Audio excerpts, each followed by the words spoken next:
Salah satunya adalah semangat. Semangat di sini adalah tekad dan dorongan hati yang kuat untuk menggapai keinginan atau hasrat tertentu. Para pendiri negara punya semangat kan? Iya, punya semangat karena punya keinginan atau hasrat tertentu yang ingin dicapai. Terus yang kedua adalah nilai-nilai kejuangan 45. Nah, jiwa, semangat, dan komitmen dalam perjuangan merebut kemerdekaan. Nah, kalau ditanya apa itu nilai-nilai kejuangan 45? Ya, jiwa, semangat, dan komitmen dalam berjuang mencapai kemerdekaan. Terus yang ketiga, kita ya refleksi diri pelajar di era reformasi, di era sekarang ini era reformasi ya. Yang pertama adalah semangat belajar dalam menggapai cita-cita. Nah, semangat kita itu berbeda dengan semangat yang ditunjukkan oleh pendiri negara. Kalau di zamannya adalah semangat untuk berjuang dalam mencapai kemerdekaan. Kalau sekarang kita sudah tidak memperjuangkan kemerdekaan, tapi kita meneruskan ya. Nah, meneruskannya dengan apa? Semangat belajar dalam menggapai cita-cita. Terus yang kedua yaitu tidak mudah menyerah. Yang ketiga, berkomitmen untuk memberikan kontribusi bagi nusa dan bangsa. Di sini komitmennya kalian bisa ambil per bidang-bidang kalian sendiri. Misalkan kalian nanti ingin masuk dalam bidang politik. Nah, kalian di situ bisa berkomitmen memberikan kontribusi di bidang pendidikan. Kalian bisa menjadi sosialisasi pendidik, kalian bisa menjadi guru. Nah, di situ kalian termasuk berkontribusi untuk negara. Terus kemudian kalian di bidang hukum misalkan, nah kalian bisa jadi jaksa, bisa jadi hakim, penyidik KPK ya kan. Terus kemudian di bidang apa lagi? Di bidang seni, kalian nanti bisa memperkenalkan seni dari Indonesia sampai ke luar negeri. Kalau tidak ya tidak masalah, kalian bisa berwirausaha ya kan, tapi kalian juga memperkenalkan seni-seni yang ada di Indonesia. Itu sangat luas dan sangat bisa kalian kembangkan dari sini. Nilai-nilai yang terdapat dalam Pancasila, Proklamasi Kemerdekaan 17 Agustus 1945 dan UUD 1945 merupakan nilai dasar dari jiwa dan semangat 45. Nah, di sini apa saja sih jiwa dan semangat 45? Ya, terdiri dari 1. Ketakwaan kepada Tuhan Yang Maha Esa. 2. Jiwa dan semangat merdeka. 3. Nasionalisme. 4. Patriotisme. 5. Rasa harga diri sebagai bangsa yang merdeka. 6. Pantang mundur dan tidak kenal menyerah. 7. Persatuan dan kesatuan. 8. Anti penjajah dan penjajahan. 9. Percaya kepada diri sendiri dan atau percaya kepada kekuatan dan kemampuan diri sendiri. 10. Percaya kepada hari depan yang gemilang dari bangsanya. Kalau nomor 10 ini kita tahu adalah kata optimis ya. Optimis di sini memandang ke depan itu selalu akan ada hari yang baik, akan ada hari yang gemilang. Nah, itu namanya optimis.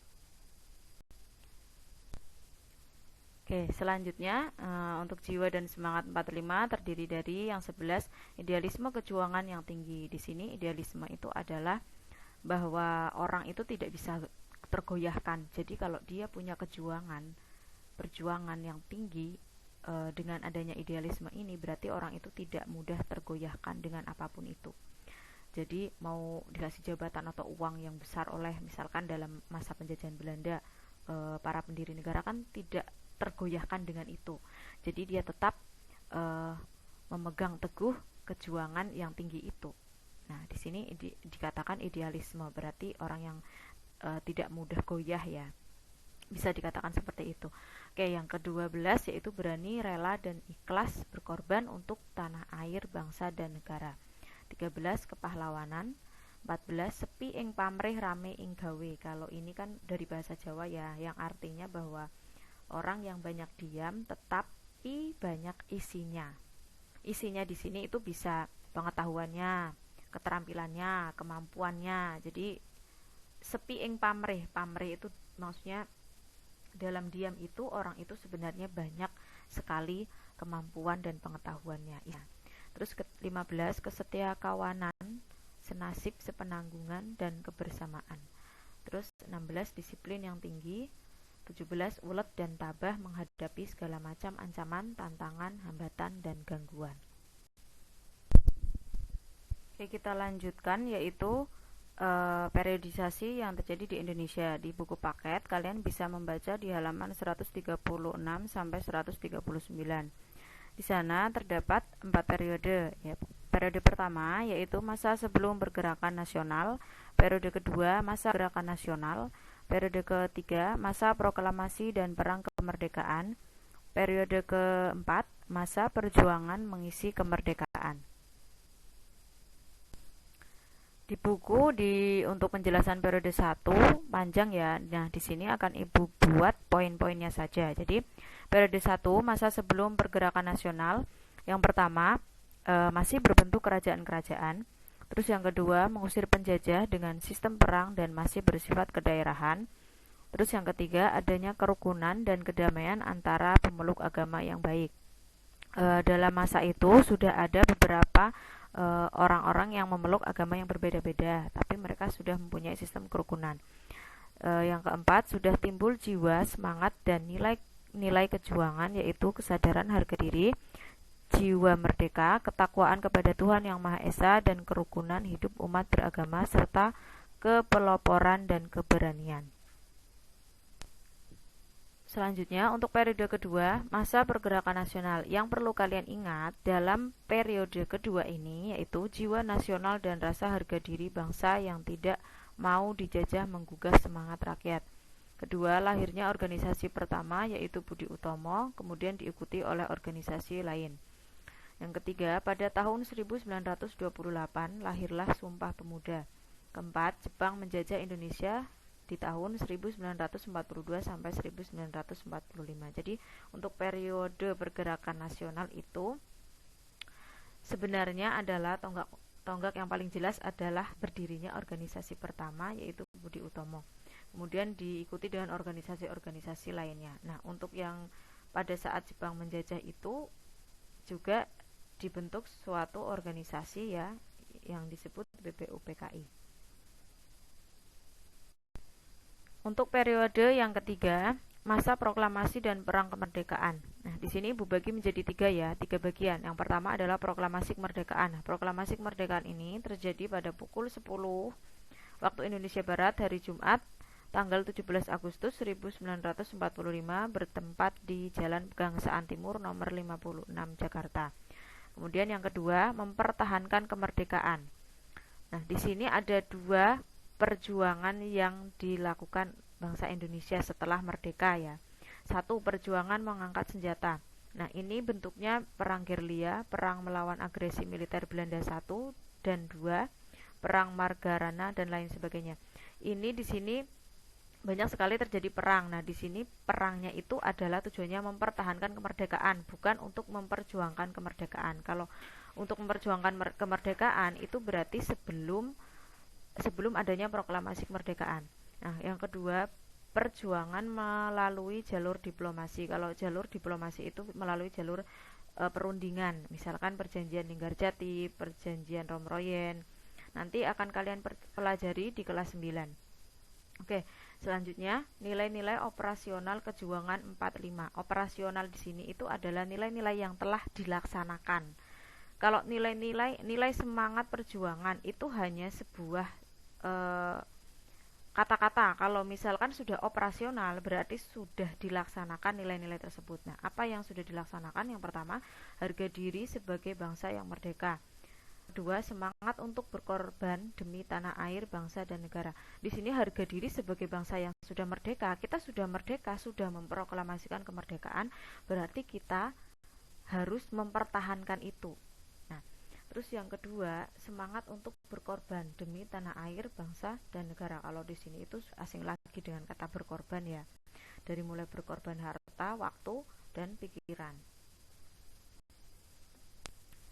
Oke, selanjutnya terakhir periode keempat, masa perjuangan mengisi kemerdekaan. Di sini Ibu bagi menjadi dua.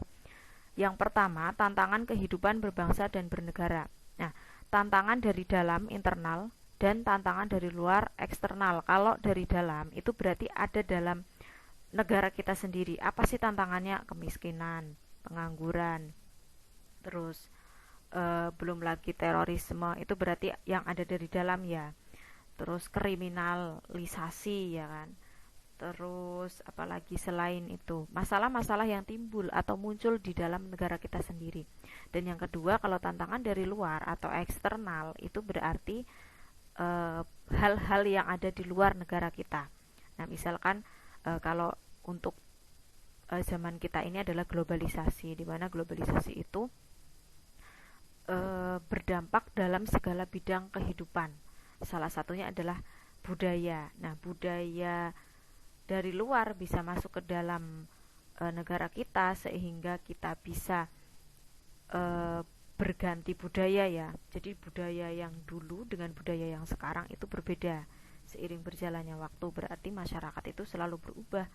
Nah, di sini terjadinya globalisasi itu juga merubah tatanan yang ada di dalam masyarakat kita. Itu juga salah satu tantangan bagi kita. Bagaimana kita bisa mempertahankan budaya kita sendiri dari budaya negara lain.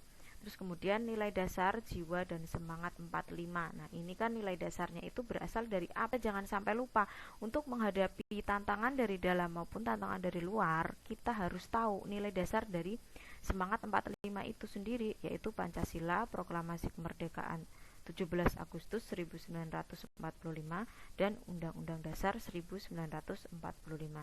Nah, dengan ini kita bisa pilih dua tantangan tersebut.